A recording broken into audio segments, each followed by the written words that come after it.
오늘 특별한 날입니다. 오늘 특별한 날인데요. 굉장히 기념이 될 만한 날입니다. 왜 그러냐면 제가 목사가 된 지 딱 5년 되는 날입니다. 그 기념일이라는 건 참 중요한데요. 오늘 새롭게 오늘이 5년째 되는구나 이런 걸 기억을 하면서 감사하기도 하고 신기하기도 하는 생각이 들었습니다. 또 하나는 아직까지도 저를 목사라고 부르면 어색해요. 신기하죠? 전에도 계속 많은 분들이 저에게 그러면서도 나가면 저를 목사라고 안 봐주고 또 모르는 사람들은 아저씨라고 그럴 텐데 그 아저씨라고 그래도 또 어색하고 참 저의 정체성이 언젠가는 더 확실해지겠죠. 그게 하나의 하루하루의 과정이라고 믿고 이제 살아가고 있는데 여튼 5년째 되는 이날 또 이렇게 말씀을 새롭게 제목도 날마다 새롭게 라는 제목으로 은혜의 시간이 되었으면 하는 생각이 들고 또 기대합니다. 자신을 잊게 하는 말들이 있습니다. 살다 보면 굉장히 중요한 말이죠. 예를 들어 좌우명일 수도 있고 자기가 결단하고 도전하고 쓰러졌을 때 이겨낼 수 있는 그런 말이기도 하고요. 자, 그런데요. 어느 연구소에서 CEO들한테 한 413명한테 대상으로 해서 오늘의 내가 있기까지 나에게 힘이 되어준 말이 있다면 그리고 습관이 되게 해준 말이 있다면 사자성어로 어떤 것이 있는가라고 이제 조사를 하게 되었습니다. 그랬더니 가장 많이 나온 것이 3가지가 있었는데요. 첫 번째는 순망치한이라 그래서요. 입술이 없으면 이가 시리다. 그런 뜻으로 가까운 사람들에 대해 소중히 여기는 그런 이야기를 그런 고사성어를 제일로 많이 뽑았습니다. 19%인데요. 두 번째 뽑은 건 뭐냐면 형설지공이라 그래서 독하게 공부해서 견문을 넓히고 새로운 지식을 흡수하는 습관이라서 열심히 공부했다. 자기는 그 말을 제일 좋아한다. 이렇게 이야기했는데 세 번째 뽑은 말이 있어요. 그게 뭐냐면 날마다 자기가 살아가는 습관들을 새롭게 고친다라는 의미를 가지고 일신, 우일신 들어보셨습니까? 일신, 우일신이라고 하는 이 말을 뽑았는데 14%가 이 말을 뽑았습니다. 그러니까 다 합치면요. 19%, 16%, 14%에서 한 약 50% 정도가 이 세 고사성어를 선택했는데 자신의 삶의 중심으로 세우고 이러한 삶으로 살려고 노력했고 또 최선을 다했던 그런 모습을 보았던 것이죠. 그러니까 일신우일신이라고 하는 이 말은 그 옛날 그 중국의 이제 역사서에서 나오기도 하고 또 은나라 탕왕이 이렇게 이 말을 썼는데 뜻은 뭐냐면요. 진실로 하루가 새롭게 되거든 나날이 새롭게 하고 또 날로 새롭게 해라. 매일매일 새롭게 해라. 그러니까 진실한 하루하루를 살고 싶다면 그러면 새롭게 하고 새롭게 해라 라고 하는 그런 말을 했습니다. 이 탕왕이 어떤 행동을 했냐면 아침마다 이제 세수를 할 때마다 거기다가 그 그릇에다가 세수대에다가 글을 써놨답니다. 일신, 우일신이라고 써놔서 그 세수를 할 때마다 매일매일 새롭게 그렇게 다짐을 하는 그런 하루하루를 살았다고 하는데 아마 우리가 오늘 아침에도 눈을 뜨면서 우리가 저와 여러분이 어떤 생각을 했는지 궁금합니다. 오늘 하루도 지겹게 시작하는구나 이렇게 할 수도 있겠지만 또 어떤 분들은 더 반대로 은혜로 또 어떤 분들은 다른 생각으로 오늘도 한번 새롭게 한번 해보자. 또 어떤 분들은 어제는 힘들었지만 지금까지는 힘들었지만 앞으로는 좋아질 거야 라고 긍정적인 낙관적인 생각을 하면서 그래도 한번 해보자 라고 한번 생각하는 사람도 있을 텐데 다양한 사람들이 있겠죠. 하지만 오늘 우리가 말씀을 시작하면서 이 사자성어지만 그 일신 우일신이라고 하는 이 말이 참 도전이 되지 않나 싶은 생각이 들어서 제가 오늘 목사가 되는 5년째 되는 날 또 여러분에게 또 전하고 싶은데요. 그러면서도 오늘 말씀을 보니까 이 말씀이 그대로 오히려 성경적으로 더 자세하게 풀어져 있음을 오늘 말씀을 통해서 볼 수가 있습니다. 요즘 세대는요. 속보다는 겉을 더 중요시 여깁니다. 겉이 더 화려해야 될 것 같고 겉이 더 휘황찬란해야 될 것 같습니다. 그래서 메이커 있는 것을 입어야 될 거 가져야 될 것 같고 메이커 있는 것을 입어야 될 것 같고 메이커를 사야 될 것 같고 그러다 보니까 가장 좋은 거, 더 좋은 거 이런 것들을 생각하게 되죠.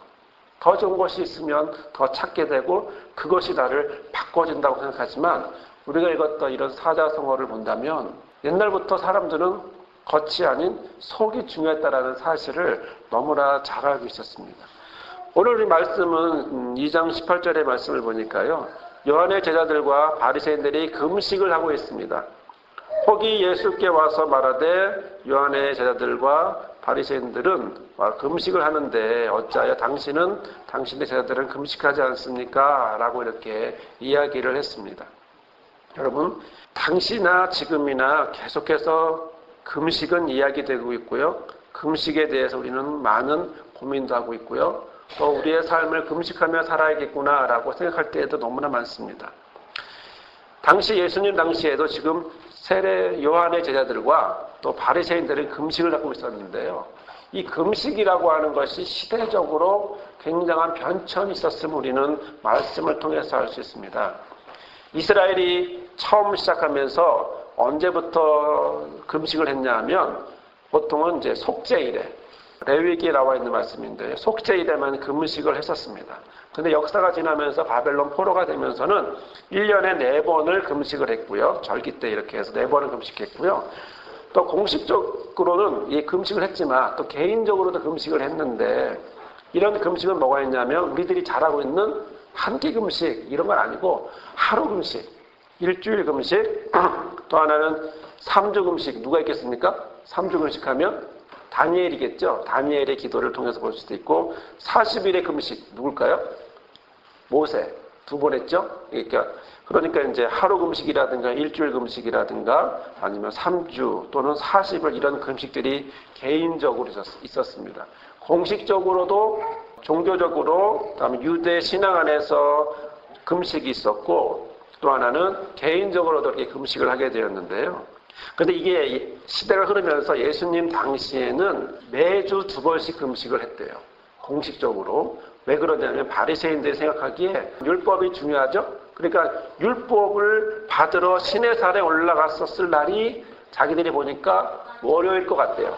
월요일로 예상이 되고 또 40일이 지나서 내려왔을 것 같은 날이 목요일로 계산되니까 목요일이 된 거예요. 그러니까 주기적으로 월요일하고 목요일 날을 기념해서 바리새인들은 일주일에 2번씩 금식 기도를 하게 되었습니다. 이런 금식에 대한 성격도 많이 바뀌었는데요. 구약에서는 슬픔, 회개에 대한 표현으로 금식을 했었어요. 그런데 신약에 와서는요, 좀 다른 표현을 하게 되었는데 경건 내지는 자기 헌신으로 이렇게 금식을 했어요. 그러다 보니까 예수님이 보기에 바리새인들의 금식을 보니까 뭘 드러냅니까? 외식을 드러내죠. 자기 신앙을 과시하죠. 교만하죠. 오히려 슬픈 기색을 하면서 죄를 뿌리면서 막 기도를 하죠. 그러니까 그런 것들을 비판하면서 예수님은 금식할 때 너희는 외식하는 자들과 같이 슬픈 기색을 내지 마라. 저희는 금식하는 것을 사람에게 보이려고 얼굴을 흉하게 하느니라 라고 이렇게 비판하셨던 것을 보면 금식도 제대로 바른 모양으로 또 어떤 신앙의 모양, 경건, 헌신의 모양으로 해야겠구나라고 하는 생각이 듭니다. 자, 이런 상황 속에서 어떤 사람이 예수님 앞에 와서 물어봤어요. 요한의 제자들과 바리새인들의 제자들은 금식을 하는데 어째서 당신들의 제자들은 금식하지 않는 거예요? 라고 이제 물어본 겁니다. 그러자 예수님이 19절 이하부터 쭉 해서 이제 거기에 대한 답변을 말씀해 주시는데 19절, 20절에 예수님이 이렇게 말합니다. 혼인집 손님들이 신랑과 함께 있을 때 금식할 수 있느냐? 신랑과 함께 있는 동안에는 금식할 수 없나니 그러나 신랑을 빼앗길 날이 이르니 그날에는 금식하게 될 것이다. 이렇게 말씀했습니다. 혼인집이라는 것은요, 잔치집이에요. 그러니까 결혼이라고 하는 것은 가장 기쁜 날이고 또 축하연을 하면 보통 일주일 정도 했답니다. 그러니까 일주일 내내 축하연을 하다 보니까 그때는 아까 말씀드렸던 월요일과 목요일이 걸리죠. 어떻게 할까요? 금식을 해야 될까요? 월요일 뛰고 목요일 뛰고 잔치를 벌여야 될까요? 그렇기 때문에 예외 조항이 있었어요. 혼인집이라고 하는 건 아무리 금식이 주기적으로 있어도 예외예요. 그래서 예수님이 괜히 혼인집 얘기를 한 게 아니라 당시 풍속 자체가 일주일 내내 축하연을 벌이고 있는 이 혼인집에서 금식은 예외라는 거예요. 금식의 의무는 면제되었다라는 거죠. 여기에는 이제 상징적인 의미가 들어가는 것은 신랑은 누구겠습니까? 예수 그리스도를 말하는 거죠. 그런데 손님은 누굴까요? 손님은 들어온 사람들을 얘기하는 게 아니고요. 원래 이 원어적으로 보면 아들을 얘기합니다. 그러니까 아들들과 신랑, 그러니까 가까운 친척들을 얘기하는 거예요. 누구를 얘기하겠습니까? 형제 자매, 즉 구원받은 형제 자매 백성들을 이야기하는 거죠. 그런데요, 언젠간 다시는 금식할 날이 오게 됐다는 거죠. 반드시 금식할 날이 오게 된다는 겁니다. 예수님도 그것을 이야기하셨습니다. 언제요? 결혼식이 끝나고, 그리고 더 슬픈 건 신랑이 빼앗길 때, 신랑이 어디로? 예수 그리스도가 십자가로 갈 때는, 그때는 금식하게 될 거다라고 말씀하셨습니다. 그러면서 이어지는 말씀은 21절에서 22절까지의 말씀인데요. 이렇게 말씀을 하고 있습니다. 생배 조각을 낡은 옷에 붙이는 자가 없나니 만일 그렇게 하면 기운 새 것이 낡은 그것을 당기어 헤어짐이 더하게 되느니라. 새 포도주를 낡은 포도주에 넣는 자가 없나니 만일 그렇게 하면 새 포도주가 부대를 터뜨려 포도주와 부대를 버리게 되리라. 오직 새 포도주는 새 부대에 넣느니라 라고 말씀하셨습니다. 여기에도 물론 상징은 있습니다. 어떤 상징이냐면 생배 조각이라는 게 뭘까요?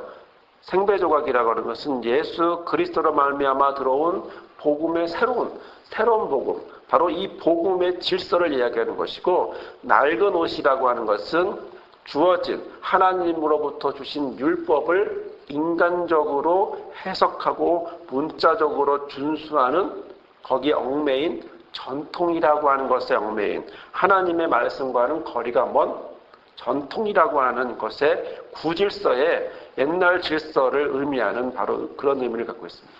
그러니까 생배 조각, 이것은 새로운 천 조각이라고 하는 말인데요. 어느 정도로 새 것이냐면 한 번도 세탁을 하지 않아서 줄어들지 않은 옷감을 얘기해요. 옷감을 세탁기에 넣으면 어떻게 되죠? 물도 빠지게 되고요. 헐게 되고요. 그 다음에 줄어들게 되겠죠. 그런데 만약에 이 새 조각을, 새로운 천 조각을 그냥 급하다고 헌 옷에 같이 기우면 이미 겉으로는 괜찮은데 빨래를 하게 되고 세탁을 하게 되면 어떻게 되겠습니까? 그 부분이 오그라드는 거예요. 지금처럼 옷이 좋으면 괜찮겠지만 당시에는 그 정도가 아니었기 때문에 너무나 티가 나는 거예요. 그러니까 당기게 되고 불편하게 되죠. 그래서 헌 옷은 헌 옷끼리 기워야 되고요. 새 옷에는 새 옷끼리 연결이 돼야 되는 거예요. 곧 새로운 천 조각을 가지고 낡은 옷에 집어넣게 되면 그 낡은 옷이 망친다라는 것이고, 그러면 그것만 망쳐요? 둘 다 망친 거죠. 둘 다 버려야 되는 거기 때문에 그래서는 안 된다라는 것인데, 이것은 무슨 뜻을 말하고 있냐면, 그리고 속뜻은 그리스도의 복음은 유대교의 전통과 조화되지 않는다라는 겁니다. 그리스도의 복음이 새 포도주가 새롭게 왔는데 이 포도주가 옛날 질서인 옛날 전통인 유대교의 전통과 조화될 수 없다라는 거죠. 상충된다라는 거죠. 하나님의 뜻과 멀어진다는 것입니다. 근데요, 율법이 모세가 시내산을 통해서, 시내산에서 하나님을 통해서 왔던 그 율법이라면, 그러면 둘 다 괜찮아요. 그렇죠? 예수님은 율법을 완성하러 오신 분이기 때문에 그래요. 그 율법은 하나님으로부터 온 율법이고 순수한 율법이기 때문에 그 율법은 전혀 문제가 될 것이 없어요. 예수님의 새로운 복음도 율법을 폐하러 오신 게 아니라 율법을 완성하러 오신 것인데, 문제는 뭐냐면요, 그 율법이 몇천 년이 지나면서, 모세 때 이후로부터 몇천 년이 지나면서 예수님 당시가 되었을 때 바로 그 율법은 어떤 율법이 되었느냐? 사람들의 율법이 되었습니다. 사람들이 누구를 판단할 때 기준이 되었습니다. 사람들이 사람을 바라볼 때 그걸로 정죄거리가 되었고, 너는 왜 이렇게 하지 못하는 거야? 라고 이야기하는 그런 잣대가 되었기 때문에 그렇습니다. 예수님은 율법을 완성하기 위해서 모세에게 주신 그 율법과도 더 완성된 율법으로 오신 예수님의 말씀이 사람들이 보기에는 율법을 폐하는 것처럼 보이는 거예요. 무슨 얘기입니까? 거꾸로 다른 표현으로 말하면 당시 바리새인들을 통해서 아니면 다른 사두개인이나 여러 가지 팀들을 통해서 그런 공동체를 통해서 만들어져 갖고 있는 이런 모세의 율법이라고 하면서 주장하고 있는 그들의 주장이 실제로는 하나님과 하나님을 향하고 있다는 말입니까? 하나님을 향하고 있지 않다는 말입니까? 향하고 있지 않다라는 것을 이야기하고 있는 것입니다. 아까도 말씀드렸던 것처럼, 초반에도 말씀드렸던 것처럼 예수님 당시의 금식은 시대에 따라서 바뀌어졌던 금식 중에 하나의 모양이었습니다. 율법을 해석하니까 기준이 어디에 있었어요? 금식을 하기 위한 기준은 모세가 기준이었고, 모세가 했기 때문에 일주일에 2번 월요일과 목요일은 금식해야 한다라고 바리새인들은 그렇게 생각하고 믿었던 거예요. 그래서 금식을 했는데 거기까지는 좋았는데 슬픈 사실은 바로 그런 모습에서 멈춘 것이 아니라 구약의 전통이라고 생각하면서 슬픈 기색으로 외식하면서 금식했다는 거죠. 결국 바른 금식을 아니라고 얘기하는 겁니다. 예수님은 무슨 얘기 하시느냐? 너희들이 말하고 있는 그 금식은 우리는 안 한다는 것입니다. 너희들이 말한 그 금식은 정말 율법에 합한 그런 금식이 아니라고 말씀하고 있는 것입니다. 합한 금식은 언제? 바로 예수 그리스도가 빼앗기는, 신랑이 빼앗기는 그날부터 바로 합한 복음 안에 새로운 금식이 시작될 것이다 라고 말하는 것이고, 이것은 새롭게 복음이 율법과 완성되는 바로 그러한 모습으로 나타내고 있는 것이죠. 오늘 우리에게 주신 바로 이 말씀 안에서 우리는 바로 생배조각, 새로운 천조각이 과연 헌 옷과 같이 할 수 있는가?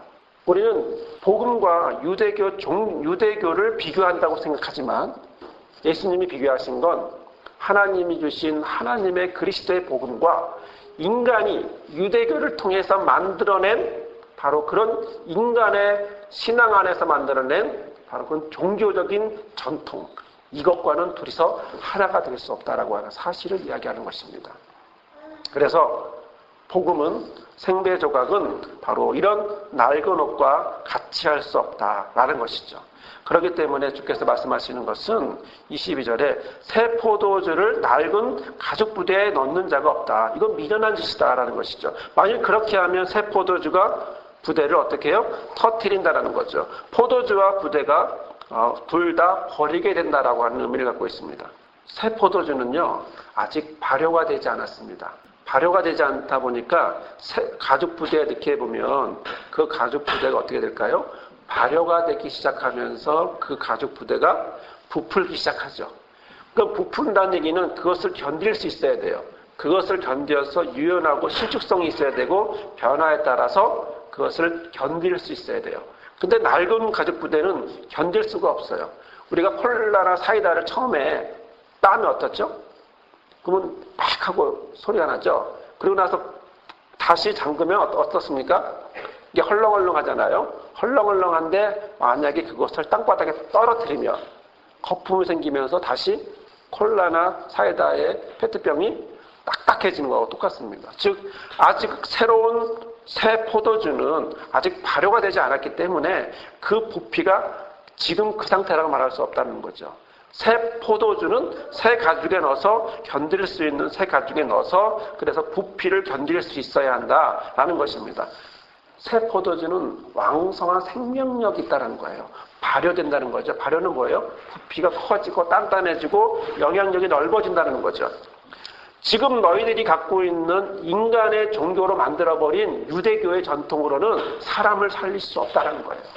새 포도주만이, 그래서 너희들이 바리새인들이 슬픈 외식에 기도를 하고 있는 그런 유대교적인 전통 아래서는 사람을 살릴 수 없다는 거예요. 그래서 이제는 새 포도주를 가지고 새 포도주를 통해서 바로 사람들을 살리고 왕성한 생명력을 가지고 땅끝까지 이르러 복음이 전해질 것이다 라는 말씀을 또한 증거하고 있는 것이죠.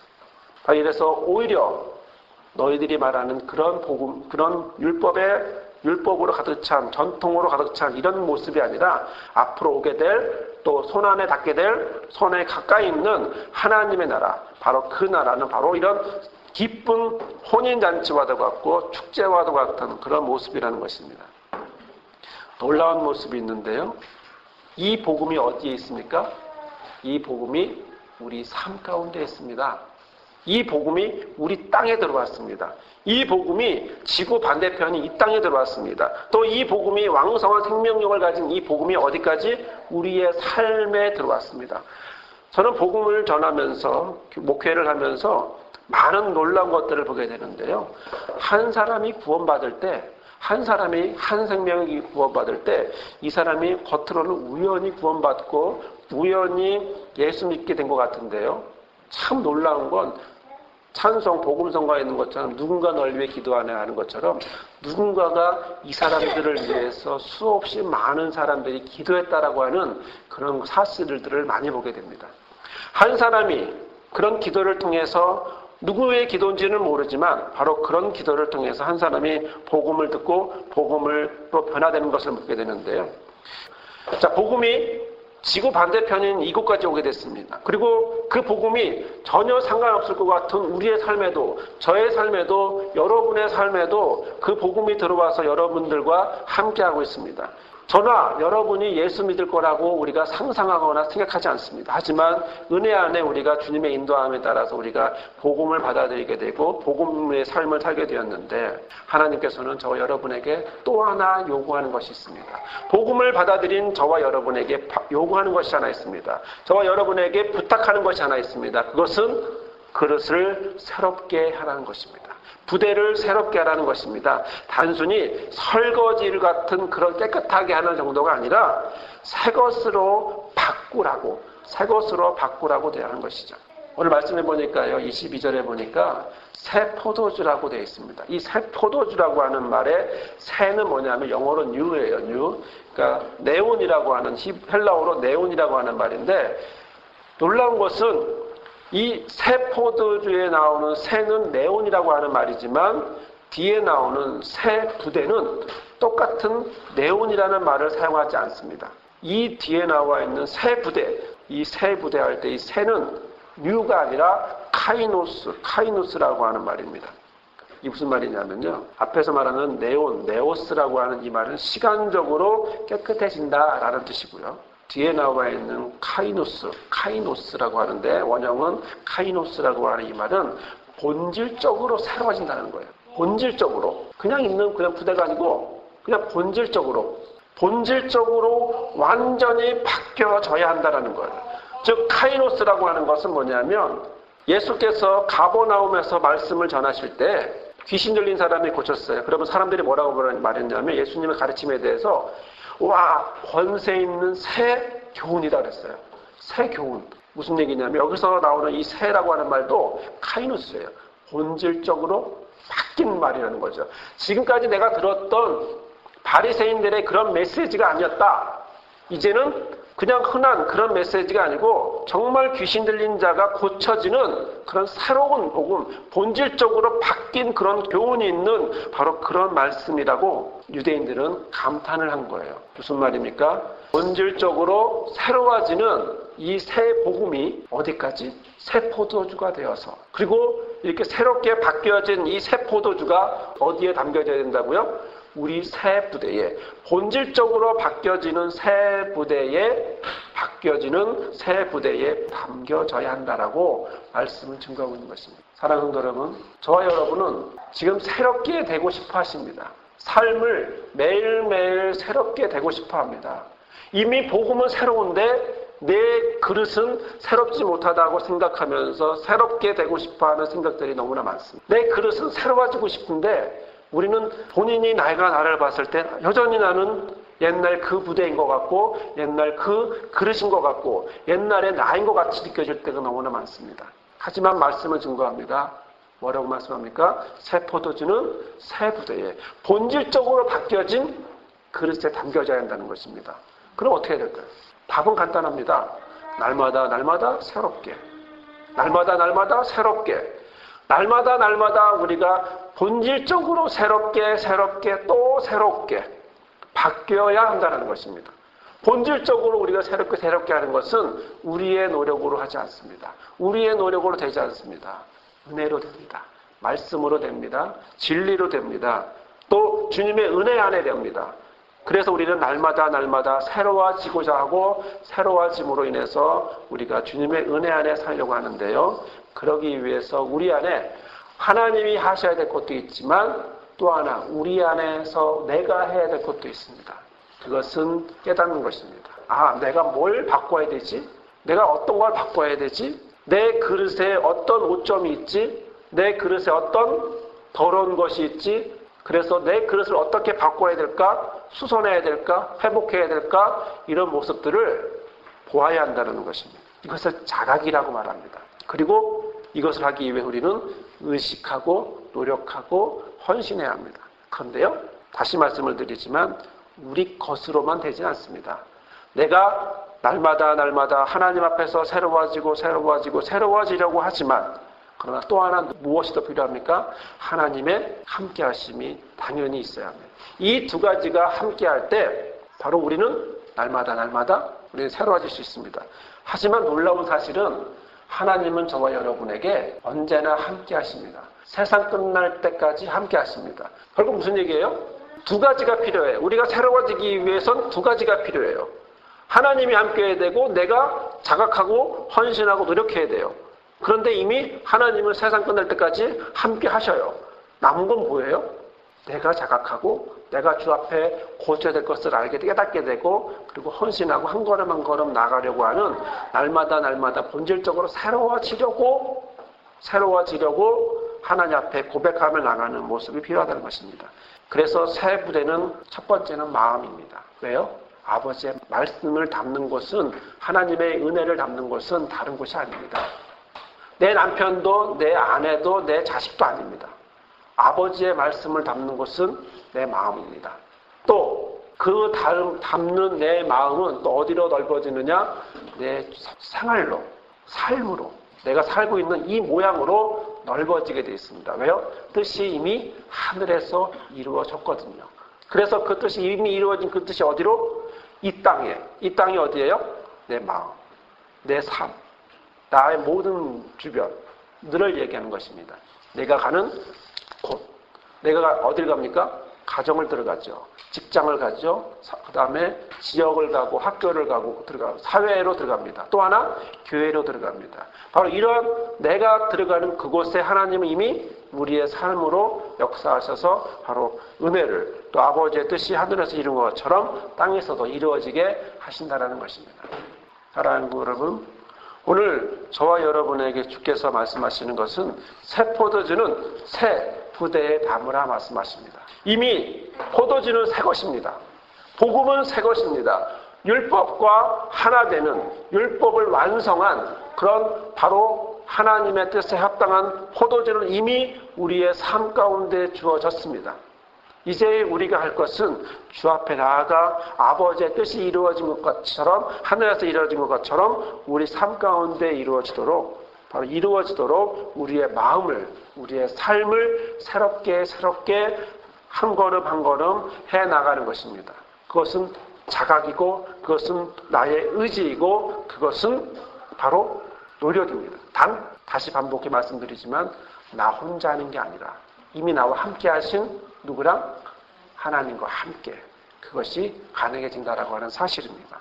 저와 여러분의 삶이 새 포도주가 새 부대에 담아지듯이 새 부대가 되어지는 저와 여러분이 되기를 주님의 이름으로 부탁을 드립니다. 아멘. 사랑의 하나님, 이 시간 우리와 함께 하시니 감사합니다. 새 포도로 이미 오신 주께서 새 포도주를 이미 허락하신 주께서 우리의 것이 새 부대가 되도록 본질적으로 바뀌어지도록 주께서 원하신 줄을 믿습니다. 주님, 우리의 삶을, 주님, 우리의 마음을, 우리의 삶을, 가정도, 직장도, 사회도, 우리가 섬기는 교회도 주님 안에서 새로운 부대가 될 수 있도록 본질적으로 새로워지는 그런 부대가 될 수 있도록 주께서 함께하여 주시옵소서. 주님 은혜 안에 있기를 원하며 모든 말씀 예수님의 이름으로 기도드리옵나이다. 아멘.